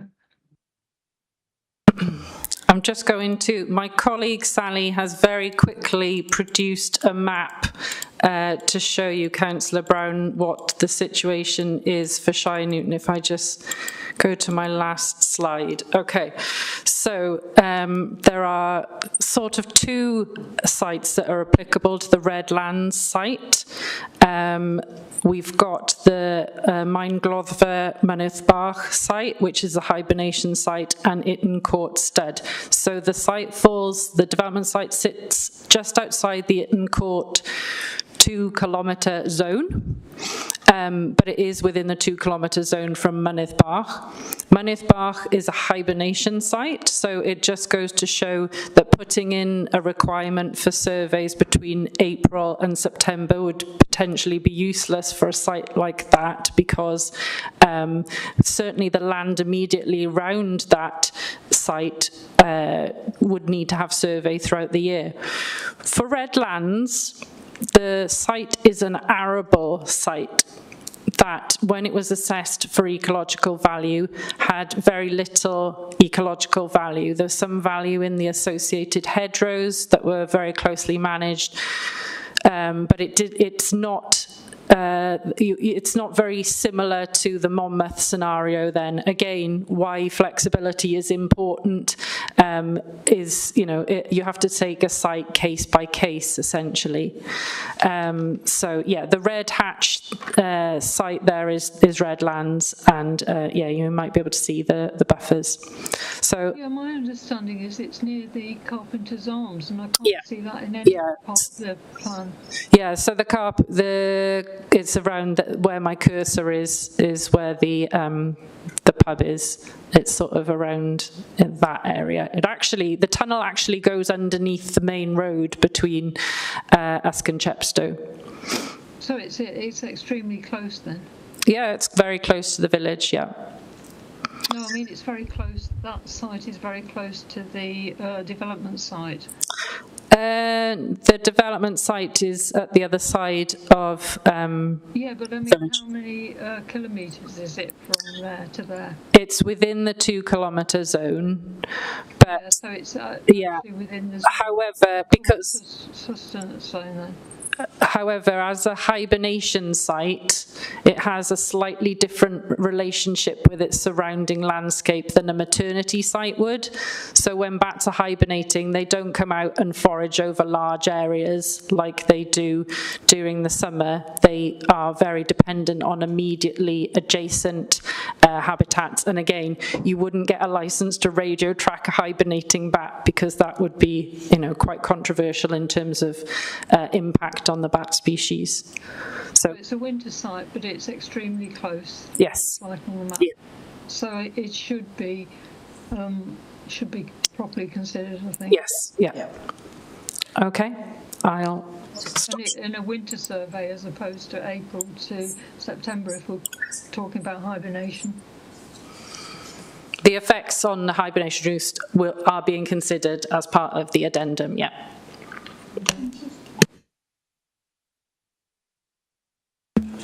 Yeah.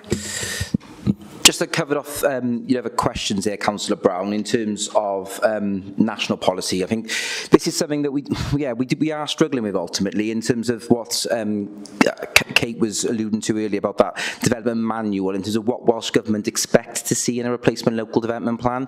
They are supposed to be succinct and not replace any planning policies which are at a national frame. I do appreciate the points that you're making. Sometimes it is good to reinforce that, but we do have to see the replacement plan as the lower tier in planning policy, and we then have the strategic development plan, which is that regional plan, and the national framework, which is Future Wales and Planning Policy Wales as well. So you have to look at it like a triangle in terms of all of that policy being the planning policy framework in Monmouthshire to consider planning applications going forward. So although we can't repeat it, and if we were to repeat national policy, the inspector would take that out.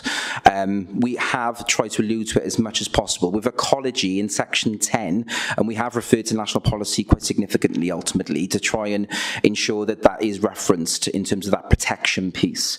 I fully appreciate in terms of comments, in terms of strengthening the policies. The team at the moment are absolutely looking at all of the consultation responses. We've had over 4,000 representations on the plan, so they are going through all of them at the moment. There might be some small amendments and edits in terms of what the public feel about protections, and we would welcome that higher level of protection. Ultimately, as officers, we want to ensure that wildlife interests are protected and we don't have a detrimental impact on our conservation status of all our species, not just bats. We're talking great tortoise newts and all other types of species as well. So we need to ensure that that protection is there. So all of the comments that yourself, Councillor Brown, and others have commented on, we will be looking at and seeing if those amendments are needed.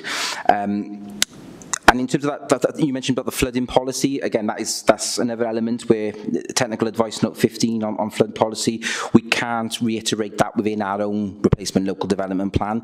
That sits above Monmouthshire's plan, and there is going to be a new amendment to that document coming out in the next couple of weeks. So that is the national policy that we will use in determining any planning application based on flooding grounds. And I think it goes back to the concern that we've diluted policies from the existing adopted LDP. I think I would challenge that a bit in terms of we've ensured that we've tried to enhance the policies as much as possible to ensure that we can have the flexibility and adaptability to add for additional protection and biodiversity enhancements on sites. I know that some of our planning committees are particularly interested in being able to adopt some of the policies in the replacement plan in relation to net zero requirements, to renewable energy standards. There's a lot of positive policies within the replacement plan which will give our planning committee the opportunity to enforce that on development proposals. So I do believe that the plan goes above and beyond in terms of the adopted plan. The adopted plan was from 2013. Things have changed a lot since then, and we do need to ensure that we have got that level of protection within our replacement plan. Chair, could I just come back? Of course. Yeah, I appreciate what you're saying, Craig, but I think I do think in practice that there is a tendency. I appreciate that in planning reports you do look at national policy, but there's a tendency to look, first and foremost at the local adopted plan policies, and I do think it's helpful, obviously in relation to the current LDP, it was mentioned about, flooding, for example, and I do think it's important to do that, even if it only reiterates the need to look at the TAN 15, for example. Yeah, Craig's nodding. Andy's got his hand up, so if I go to Andy next and then to Councillor Dimmock. Thank you. Just while we were talking on bats, I just wanted to sort of reiterate our concerns about another area as well, which was policy HA9 and policy EA1L, which was the land at the former MOD Kyle Wentz site as well, which also has a lesser horseshoe bat maternity roost. And we were just concerned that that was given sort of full consideration, as well as the habitat loss. If you're putting in lots of housing, there's obviously lighting goes in, and lots of people have cats, and there's all this potential impacts on sort of bat roosts as well. So I just wanted to just highlight that again. Thank you. Okay, thank you very much. Councillor Dimmock. Yeah, thank you, Chair. So much information, so bear with me. Could you clarify who would have been involved in signing off the process for the HRA? I understand what you're saying about you obviously feel that there's the required amount of level of protection for bats, but it seems like there might be different views as well within the ecology team regarding the level of protection proposed in the HRA. If you're able to shed some light on how those discussions were considered in the final outcome, that'd be quite useful. Thank you. Craig? Thank you, Chair. Sorry, I didn't. Thank you, Councillor Dimmock, for the question. So Monmouthshire County Council contracted ACOM to do the Habitats Regulations assessment for the replacement local development plan, and our proposals were shared and we had discussions, and that is why there's that transparency in terms of that conversation with ACOM, who are contracted by Monmouthshire County Council, and our own internal ecology team, which is led by Kate Stinchcombe. But there was this discrepancy is because we don't believe that ACOM's wording of the policy would be far too prescriptive, and it doesn't allow the flexibility and adaptability to ask for ecology survey work on sites outside of that 3 kilometre zone. There might be a specific site that we're aware of locally that has that ecological value, and we want to be able to ensure that we can ask for bat survey and ecological survey for that. So in terms of signing off the HRA, I suppose us as officers have signed it off in terms of it represents an assessment of how the replacement local development plan will impact on the ecological interests, and then that will then be submitted to Welsh Government to go alongside the replacement local development plan to evidence that it's not going to have a significantly adverse impact on ecology interests and on wildlife interests. So then that will be fully assessed then, Councillor Dimmock, and the inspector will look at that, review it, and ensure that it is based on evidence and that there isn't a harmful impact on wildlife interests. Okay, thank you. Councillor Dimmock, do you have anything else to wish to ask there?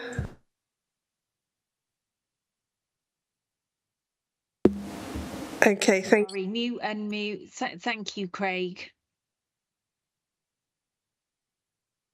Okay, has anybody else got questions, or can I ask a few? Yeah, okay. Are we happy that we are doing our utmost, and do we think that we perhaps should be asking for anything else to be done in relation to this?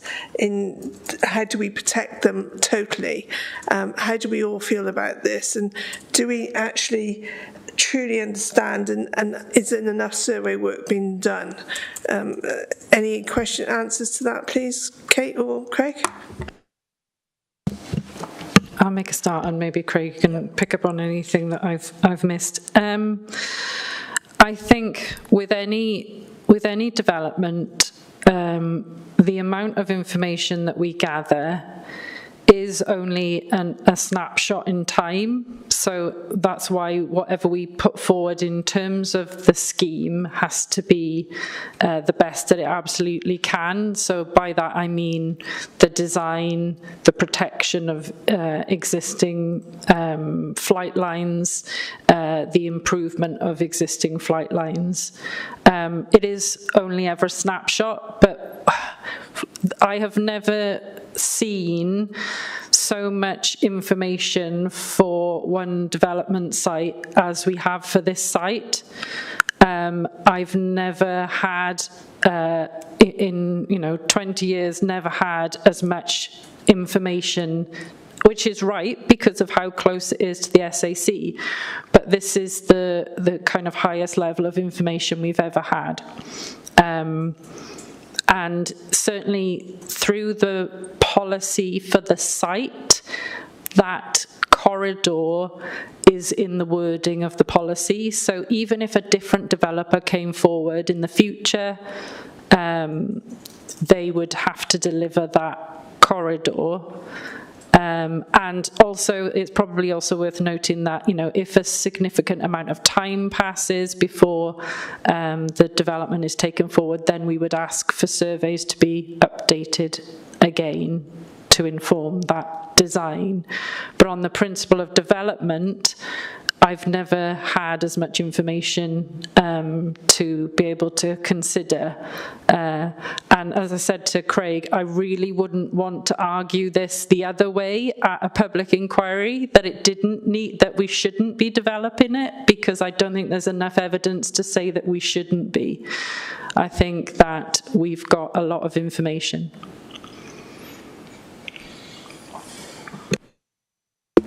I think Kate's quite spelled that out ultimately, and that goes for all of the sites in the replacement local development plan. We've got significant ecological surveys for all the sites.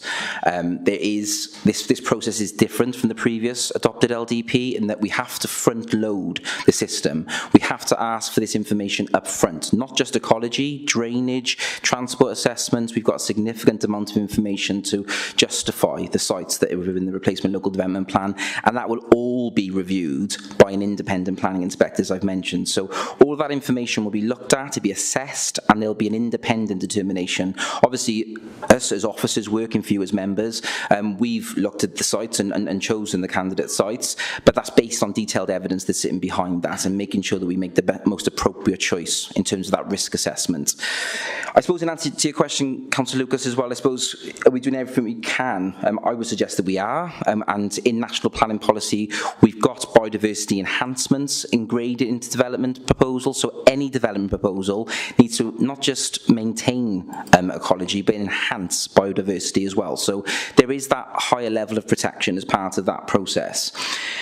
I think the ultimate that we could do potentially, and this might be speaking completely out of turn, but ultimately we could not develop. We could not have any development across Monmouthshire, not provide any housing, not provide any economic opportunities. However, that's not sustainable. That's not meeting our objectives in terms of delivering for the people on a housing waiting list, delivering in terms of creating economic drivers and jobs for our communities. I think there's a balance here ultimately in terms of us being able to balance all of these things in terms of housing, economic development, education, recreation, tourism, and having a robust planning policy framework with sites which have been thoroughly through the process in terms of considering their acceptability and taking them forward, and sustainable forms of development. And that is what, to my mind, the replacement plan is promoting, and what will be independently examined at that point in time by an inspector. Okay, if I may come back just before I move on to other questions. So how do we feel? So for me, once the habitat has been removed and we've built houses on it, that field or any field, it's been removed. It doesn't get more basic than that. You have taken it away. And therefore, the things that come with 270 houses in that particular instance, it comes an awful lot of traffic, comes an awful lot of noise, comes an awful lot of disturbance whilst being built, and an awful lot of light. And how do we mitigate all those things? You're saying by putting a woodland edge of, what, 3-4 metres would suffice that. I've got to, is it 3-4 metres? How many? I don't know. Yeah, I'm not sure. I didn't measure how wide it is. I can't recall off the top of my head. But coming, if I can answer your point on the lighting, so we've got a new dark skies policy, so we're going to be pushing harder than ever on lighting. And we, at the current edge of Monmouth, there is a lot of light spill, which could be partly responsible for the level of foraging that is currently happening on what is the current development site. So and it can be done through design. We are going to achieve, or we are hoping that we will push to achieve, a dark corridor which will have 0.1 lux of lighting or lower along that edge, so that the roost side of that planting will be dark and darker than the current edge of town is for the foraging bats. That is what's currently proposed. As I say, the internal green infrastructure for the site and the detail around lighting and things. It's there in the policy as something that we require, but that detail, which is achievable, is yet to be secured through the planning process. So that detail will be worked out at that time. So just to make sure I understand you correctly here, you're saying it is not detriment to build on that a field. It doesn't have to be that field, but a field, and I suppose I'm asking that field is not detrimental at all to those bats. It will be detrimental, but is that detriment adverse enough to have an impact on the population, or will that population be able to persist based on the availability of the foraging area that is still available to them and the measures that the development will provide? All development, at least temporarily, will have an effect, wherever it is, but it's how we manage that and the long-term impacts of it. So what we're actually saying is we won't know until it's done. I think that is the point of the Habitats Regulations Assessment, Councillor Lucas, is that we're making an assessment based on the evidence, and in terms of the slides that Kate went through, in terms of that percentage of the foraging land that is being taken up by this housing development, is that going to have a significantly adverse impact on the preservation of the conservation species?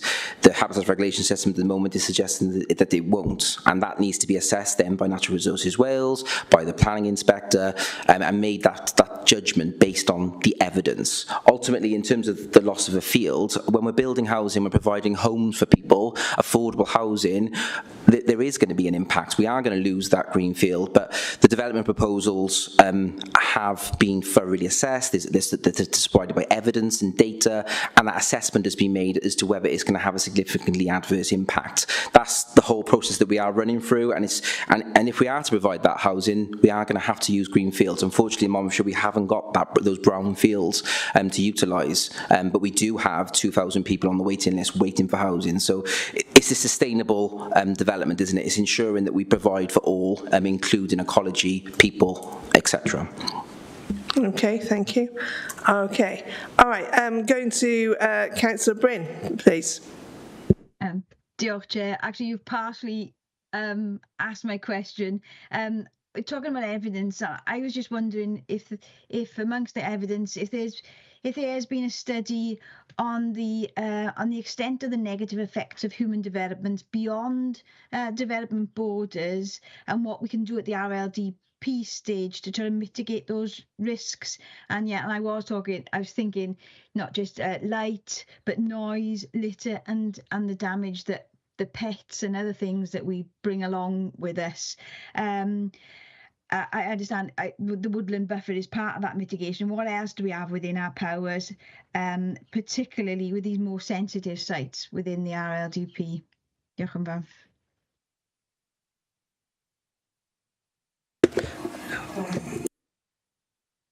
Who would like that one?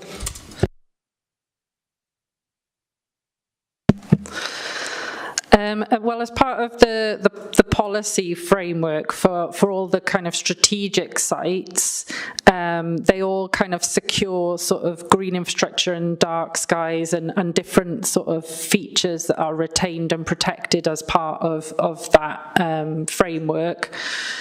In terms of evidence, there are loads of studies that show, the impacts of development for all the reasons that you have raised. And as Andy mentioned earlier, in relation to cats and dormice is a particular difficult thing to get over in terms of development spread.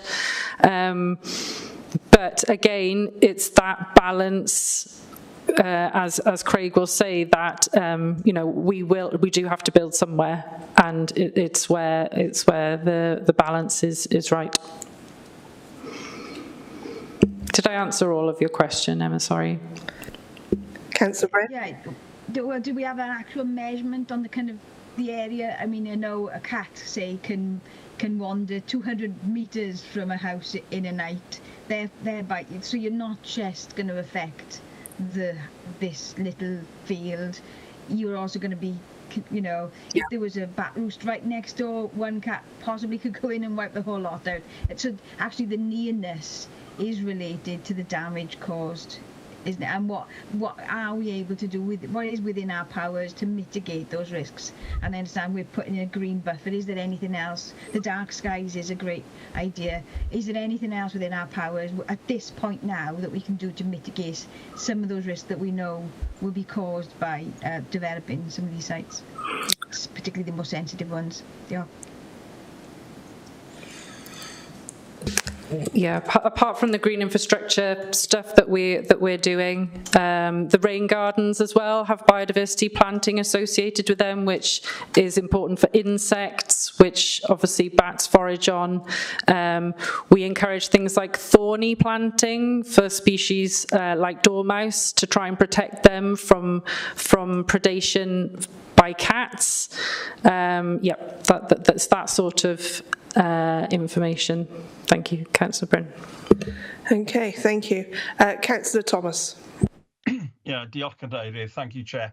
I've got to be honest, I think, you know, I've listened intently this afternoon. Obviously, my ward is not in the Monmouth area, so I'm not quite so familiar with some of these sites. But what I would say is that listening to the evidence that's been given today, and particularly by Craig and Kate Stincham said and his team, I felt reassured by the mitigation measures that they're going to put in. And, you know, on a personal level, I have a great commitment to sort of conservation. I live in quite a rural area, etc. But on the other hand, I think it is a balance in terms of mitigation factors for the different types, species of bats, but also it's about housing people in Monmouthshire. And you know, every council member here this afternoon, I'm sure, has got people who want to move into more permanent housing, who are in sort of temporary accommodation. I've had cases of people, you know, pitching tents in Bailey Park in my ward, and that sort of issue does challenge me as a member. So I think at the end of the day, the development plan has been sort of, in a sense, challenged, but I think Craig and his team have come back today with mitigation circumstances. Undoubtedly, there will be some effect, which is difficult to predict. But, you know, at the end of the day, I think we've got to balance it in terms of, if you like, well-being for the population in our towns and villages, etc., but balance that with conservation measures. But I feel reassured by what has been said today, and unfortunately, or fortunately, whichever way you look at it, we live in a very green county, and there are no brownfield sites waiting to be developed. If we were sitting on Caerphilly County Council, Borough Council this afternoon, there would be plenty of ex-industrial sites, brownfield sites we could develop, and would probably cause less, as it were, harm to wildlife and nature. But we just don't possess those, and any development that goes ahead in the development plan will undoubtedly go on to some greenfield sites, and I think that is a harsh reality. But I feel reassured by what Craig and his team have said today in terms of mitigation. I think that's about as good as it gets. Or we get to a point where we don't develop any housing, and more people are left unhoused, homeless, or in temporary accommodation, and that's not something personally I want, and I'm sure most members here don't want. Thanks. Okay, thank you. Councillor Brown. Yes, thank you. Is there publicly going to be available the 5 local plan allocations that were identified in relation to bat sites in the habitats regulation assessment? I think it's on page 4 of the AECOM habitats regulations assessment. because obviously we've had a bit of detail about the survey in relation to Monmouth site, but we haven't had any details in relation to the 4 other sites. And I think it would be useful if we got a bit more information on those, because obviously there was sort of little stars showing where the bats were going, etc. And that information isn't available for the other 4 sites that have been mentioned. Sorry, Councillor, but the 4 sites in Monmouth were any other sites in the plan? Because it's obviously 19 sites in the plan.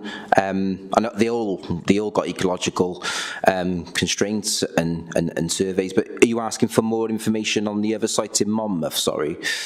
No, I'm talking about on this page. It says sites HA8, EA1B, HA4. HA13 and HA18. So it mentions 5 specific sites which are within this core sustenance zone. Kate will just take that question for you now, Councillor Brown. I think I know what you mean, Councillor Brown, in relation to those maps. Is that what? Yeah. So, you know, the surveys that have been done in relation to them, because obviously it didn't look like on the map you showed for my local area that there'd been any surveys done. And okay. Also, obviously, the other ones as well as the site that has been concentrated on in Monmouth. So there isn't any radio tracking data in relation to any of the other candidate sites for allocation, so the level of information is slightly different. The addendum that AECOM are producing for us, they go through each of the sites within the core sustenance zones of the different units of the BATSAC, and they describe make a qualitative assessment and a quantitative assessment as to how much land is lost to development and how much land is still available to the bats. But there aren't associated maps with those. Those are just what we use to refer to in our sort of everyday work. So there is no map available, but there is an assessment available. There will be lots of other bat survey that has been undertaken near that red land site specifically for other developments and things, and that's the sort of information that the site proposers, ecologists, will draw upon when they're doing their assessment for the site. Yeah, I think it's a bit like sort of doing computer modelling, which isn't really as good as basically doing surveys. There will be past surveys to draw upon as well for the site. Yeah, as opposed to specific site surveys, I think that would be more useful. Yeah, I believe. Sorry, Craig. I believe that as part of the pre-application for Redlands, that activity surveys have been requested to inform the developments. Oh, activity bat route surveys. Yeah. Okay. Thank you. Yeah, Councillor Brown, just to touch it through for the chair, if that's okay. Just to say that if we get to a situation where a planning application is coming, and obviously we will certainly be asking for the most up-to-date ecology survey as part of that, and the design of that site will be fully influenced by ecological movements, foraging, etc. So all of that information, I mean, we're at the stage now, very strategic in terms of that replacement plan, but when we delve into the detail further, we'll be asking for updated ecology survey, and that will feed into the design of the site as well to ensure that we are ensuring the best type of site in terms of wildlife interest. So to give you that sort of reassurance as well, that we will keep asking for surveys as the years go on. Yeah, and I think, Chair, just to mention, I think the national policy is to do with the fact that every site has to have a net biodiversity gain as opposed to anything else. Yeah, certainly. Okay, thank you. Councillor Dimmock had her hand up. I don't know if you still wanted to ask anything.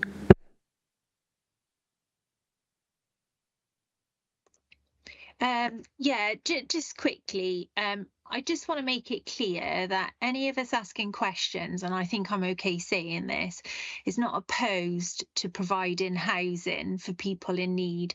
Obviously, there's a very large site that's been put forward for the RLDP in my own ward. And, you know, we completely understand the importance of providing safe and secure accommodation for those in need.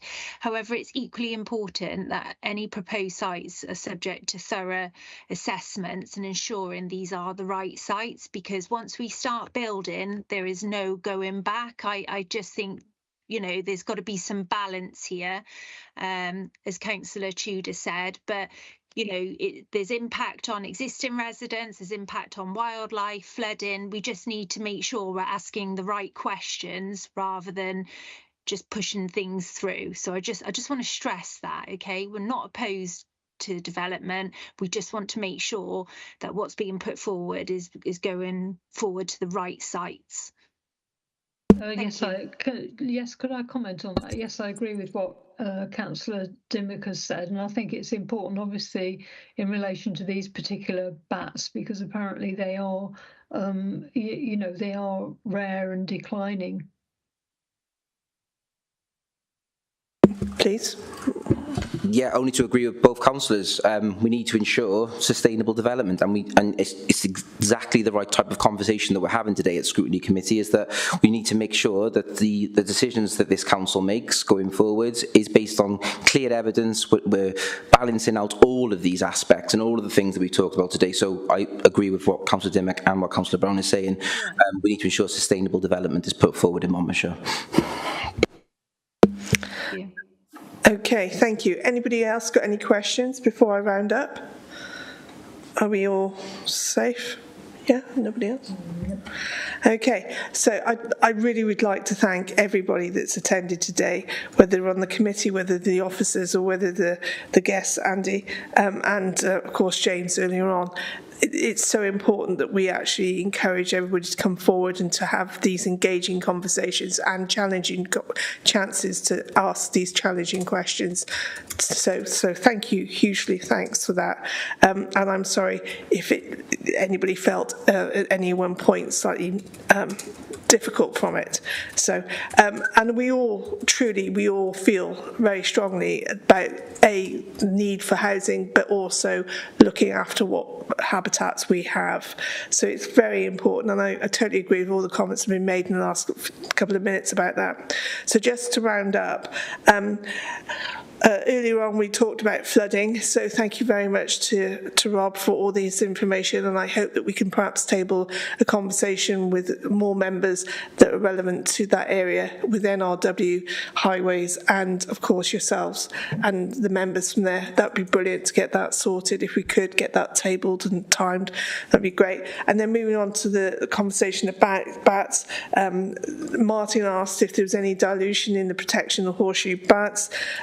Louise asked, Councillor Brown asked, I should say Councillor Newell, and then Councillor Brown asked about the inquiry about surveys being conducted on other sites, expressing concerns about the weakening of the policy and the wording of the habitat. And then Andy from Gwent Wildlife Trust highlighted the concerns about the impact on the lesser horseshoe bats, maternity roosts from the former MOD site, and the potential effects of habitat loss, lighting and prediction by cats. Councillor Bryn asked about the studies of negative impacts of human development beyond the development borders. So basically, what can we do to help everybody and make sure everything is done sufficiently? Councillor Dimmock asked for clarification and involving in signing off the process of HRA and how the discussions were considered in the final outcome. And then Councillor Brown also asked for details on more information on the surveys done on Shiny site, in particular for whether or not there'd be any mapping, etc. And I asked if we were happy that we'd done our utmost and what we can do, if any, in relation to this and how we can protect them as best as possible. So I would like to thank everybody very much for all their input. It's been very challenging and very greatly received, and perhaps not so much by others. members. So just to move on to the next item of the agenda, 9, date of the next meeting is May the 22nd, and I look forward to seeing you all there. Please don't forget about the NRW visit on the Welsh Water, beg your pardon, Welsh Water on the 24th of April. And we will hope to see you all there and come to the site, because that will be really interesting. I know myself and Councillor Bryn will be there with bated breath. It's right on our doorstep. So yes, I look forward to seeing you all soon. All right, thank you very much, everybody. Thank you.